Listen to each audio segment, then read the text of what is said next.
and a family in Denmark. I mean, I imagine if you had a secret family, what a lovely place to keep them. How I handle my mental health, not always great, to be perfectly honest. I certainly have my own little rituals and stay grounded and kind of, keep my mind from spinning out of control. But, sometimes I'm really good at it and sometimes I'm not. But yeah. Today, I want to talk about what happened in court with Ryan Reynolds and Blake Lively's attorney. They used their platform to criticize and defame Justin Baldoni and his team, painting them as dangerous individuals. It was quite troubling and seemed like a tactic to shift the narrative, especially since they're losing public support. After the hearing, the headlines suggested that Justin and his team were trying to sell information and weaponize what they discovered, which they claimed was valuable for PR. It's concerning how they want us to view Justin and his team as a threat. What stands out to me is that very few major media outlets are actually investigating the case Justin has presented against Blake and Ryan. Instead, publications like the LA Times, New York Times, People magazine, and others are perpetuating the idea that criticizing someone like Ryan Reynolds could lead to losing access to him in other interviews. It's a tricky situation where the media seems to favor Ryan and Blake, which is quite evident. Justin, Baldoni, Ryan, and Blake hold significant value for them, making it difficult to find any negative press about them. The only potential negative coverage would arise if one of them were arrested. They have strategically maintained a facade of narcissism, carefully constructing a persona that isn't genuine and is based on a non-existent image. In court today, they acknowledged that if any information were to emerge from communications between Blake or Ryan and their celebrity friends, it could severely damage their reputations and irreparably harm their careers. For someone whose brand and reputation are not rooted in their true self, any private comments could destroy their public image. This brings us to the illusion of celebrity. Who are they trying to shield? One person comes to mind, Taylor Swift. It's unclear how deeply involved she is in this dispute, but we know she was at the penthouse the night they attempted to get Baldoni on board with Ryan's version of the rooftop scene. Additionally, Taylor Swift's music was featured in the film, which is no small feat, especially for an indie production that was later picked up by Sony for distribution. Sony was the distributor, not the studio that produced the film. That credit goes to Wayfair. So, how did Taylor Swift manage to lend her music and participate in discussions about the rooftop scene while seemingly avoiding public scrutiny and distancing herself from Blake and Ryan? The urgency with which they argued to protect third parties is telling.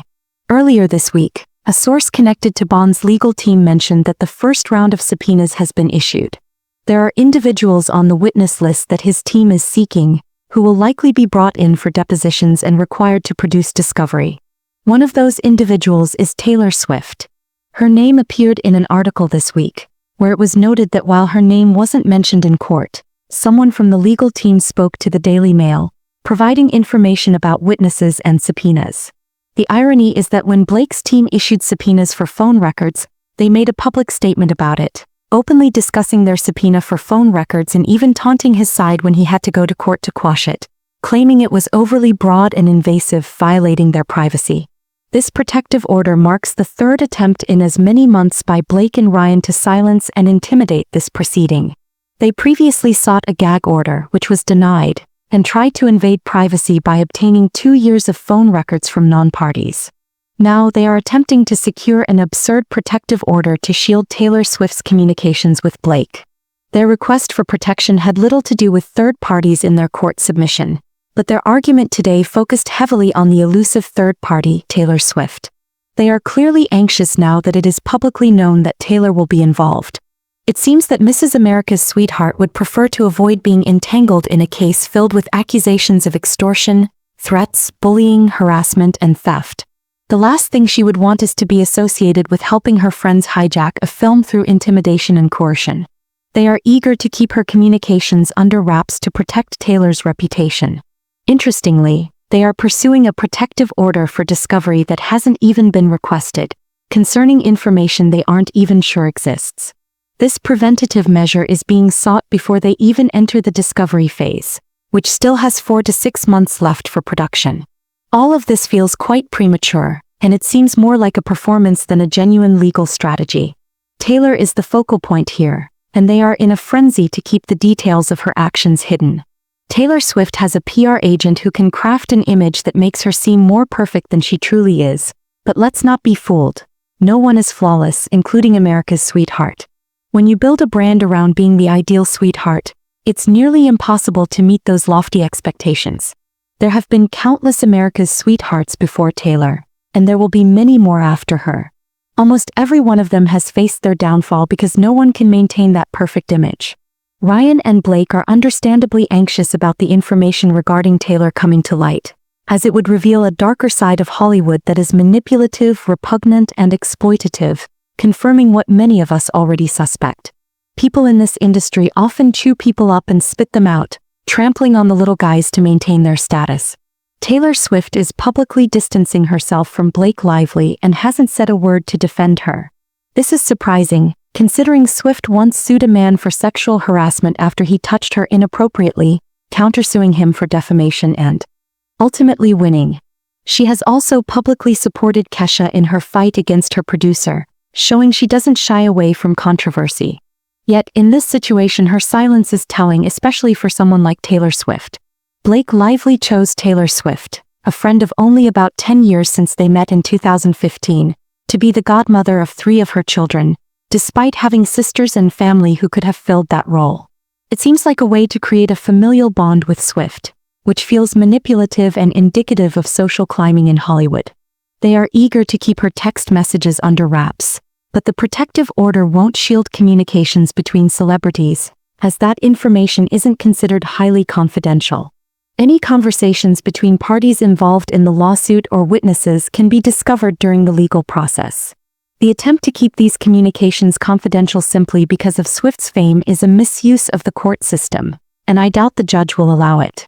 When it comes to protective orders and concealing communication with celebrities, one aspect that often gets overlooked is the mental health struggles and serious psychological issues occurring in the home of Blake and Ryan Reynolds.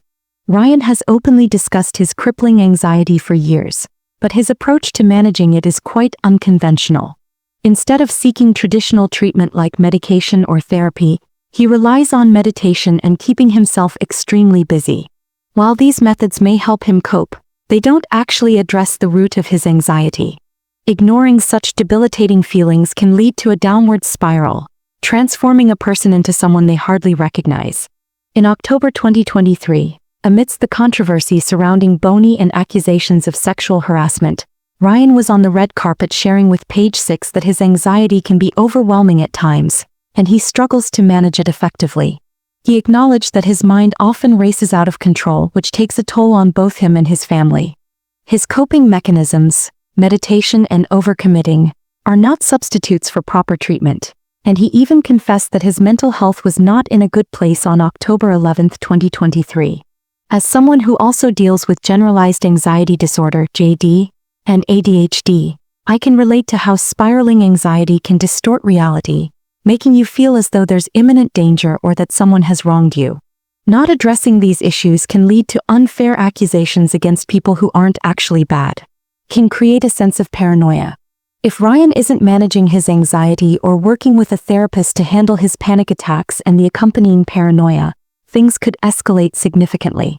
He has previously mentioned using drugs and alcohol as coping mechanisms during his 20s, describing a tough period in his life marked by substance abuse and the tragic loss of several friends to overdoses.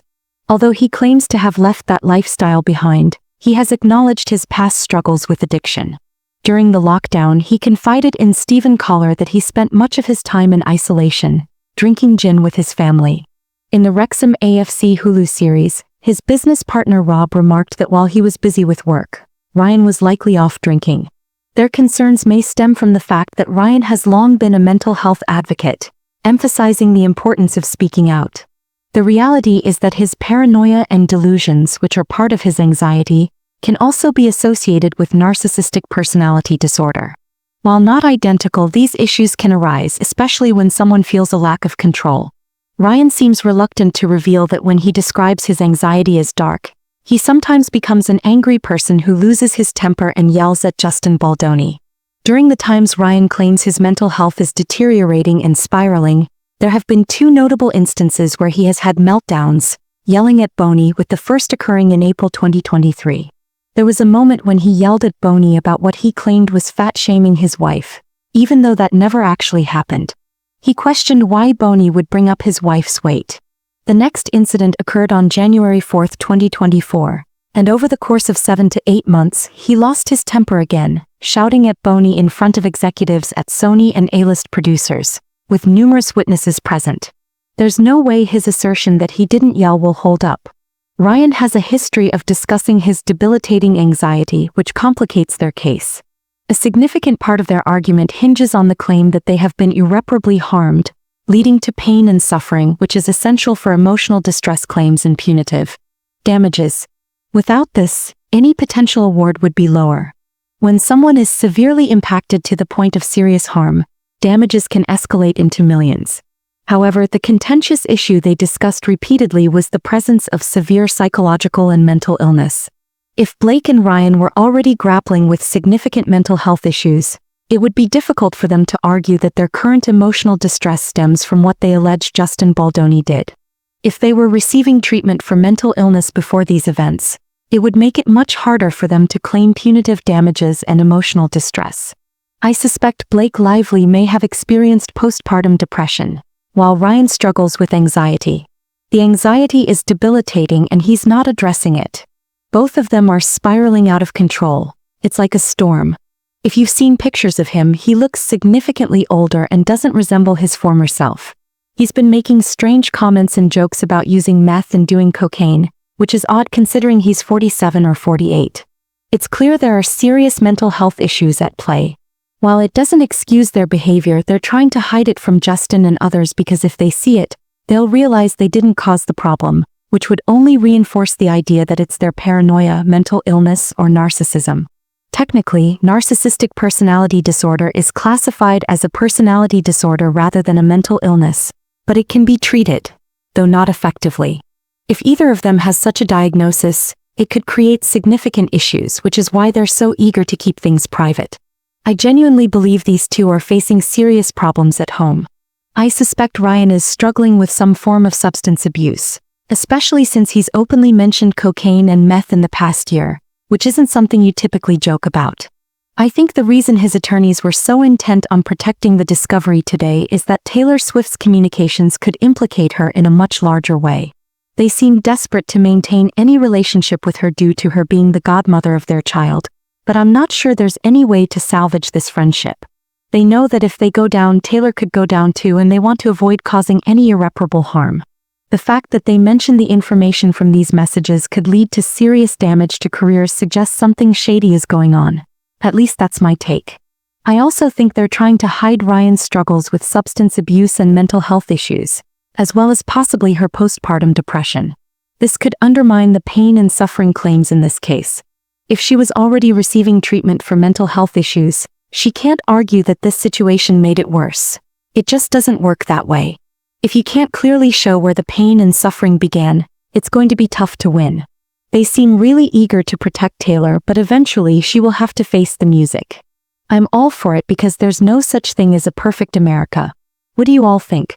Let me know in the comments below, and don't forget to give this video a thumbs up. If you haven't subscribed yet, make sure to do that. Do you think this is the real issue? Share your thoughts. Bye everyone.